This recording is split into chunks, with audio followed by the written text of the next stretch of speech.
মুআক্কাদা আমল করলে নবীর শাফাআত পাওয়া যায়, কিন্তু আল্লাহর ওলি হয়ে যায়। এখন আপনি মনে মনে ভাবতে পারেন 5 নম্বর কোনটা জানলাম না, করলাম না, আল্লাহর ওলিও হইলাম না, 7টা কোনটা যা হইলাম তাই তো যথেষ্ট। গুনার অবস্থায় জাহান্নাম থেকে বাঁচলাম, ফরজের আমলকিরা জান্নাত পেলাম, সুন্নতে মুআক্কাদা আমলকিরা নবীর শাফাআত পেলাম, 5 নম্বরটা চিনলাম না, করলাম না, ওলিও হইলাম না, অসুবিধা কি? এটা একটা প্রশ্ন। একটু পরে আমি ইনশাআল্লাহ বলব। এর আগে আমাদের জানা দরকার 5 নম্বর কাজটা কি এবং সেই কাজ ছাড়া আল্লাহর ওলি হয় না।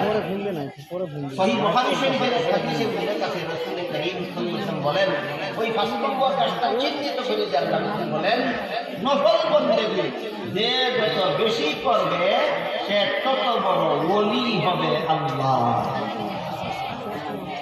বলেন আল্লাহর ওলি হয় গুনাহ ছেড়ে দিলে, আল্লাহর ওলি হয় শুধু ফরজ আমল করলে, আল্লাহর ওলি হয় শুধু ওয়াজিব আমল করলে, আল্লাহর ওলি হয় শুধু সুন্নতে মুআক্কাদা আমল করলে, না নফল বন্দেগীকে অব্যাহত রাখলে।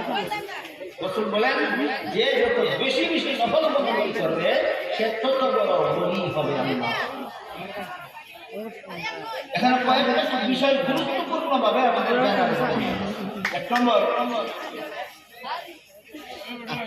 এই 5 নম্বর কাজের দ্বারা